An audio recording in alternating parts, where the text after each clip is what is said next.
जिंदगी में कभी कभी ऐसे मोड़ आते हैं ना, जब लगता है कि हर रास्ता बंद हो गया है और हर उम्मीद जैसे ख़त्म सी हो गई है। तो ऐसे ही मुश्किल वक्तों के लिए आज हम एक ख़ास रूहानी अमल पर बात करेंगे, जिसके बारे में कहा जाता है कि ये गैबी मदद का जरिया बनता है। तो ये अमल ख़ास तौर पर उन्हीं लम्हात के लिए है जब इंसान को लगता है कि वो एक बंद गली में आ गया है, जब हर तरफ से बेबसी और लाचारी का एहसास घिरने लगता है।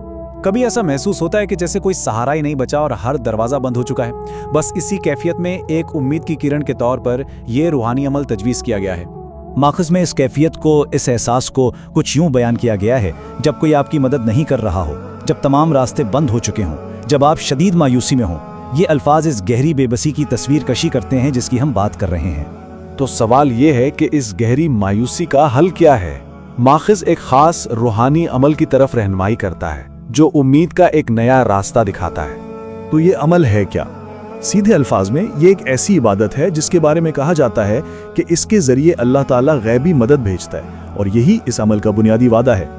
अच्छा, किसी भी रूहानी अमल की तरह ये बहुत ज़रूरी है कि इसे सही तरीके से किया जाए। तो आइए इसके मरहलावार तरीके को समझते हैं, जैसा कि माखज़ में बताया गया है।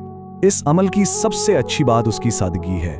देखें, इसके सिर्फ 3 आसान से मराहिल हैं। अमल के शुरू में एक बार दरूद पाक, फिर अल्लाह के मुबारक नामों का विर्द, और आखिर में फिर वही दरूद पाक। यहाँ एक बहुत अहम वजाहत भी की गई है। इस अमल के लिए कोई भी दरूद पाक पढ़ा जा सकता हो जो याद हो, और अगर कोई भी याद ना हो तो उसका एक बहुत ही सादा मुतबादिल भी बता दिया गया है। दरूद पाक के बाद आता है इस अमल का सबसे मरकजी हिस्सा, यानी अल्लाह के वो 3 खास नाम जिनका विर्द करना है।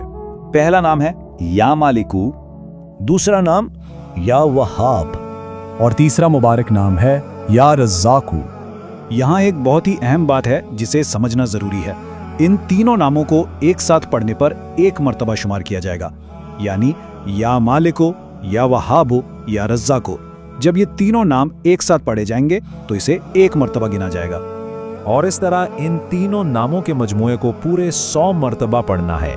तो इस पूरे अमल को करने के बाद आखिर इसका नतीजा क्या निकलता है? माखज़ में इसका क्या वादा किया गया है? माखज़ का जो हतमी पैगाम है ना, वो बहुत साफ और वाज़ेह है कि जो शख्स भी इस अमल को पढ़ता है, अल्लाह उसके लिए गैबी मदद भेजता है, और यही इस इबादत की असल रूह है। ये सब कुछ हमें एक गहरे सवाल पर सोचने पर मजबूर करता है कि आखिर दुआ और इस जैसे रूहानी आमाल किस तरह मुश्किल तरीन वक्तों में भी उम्मीद को जिंदा रखने में मदद करते हैं। इस पर गौर जरूर कीजिएगा।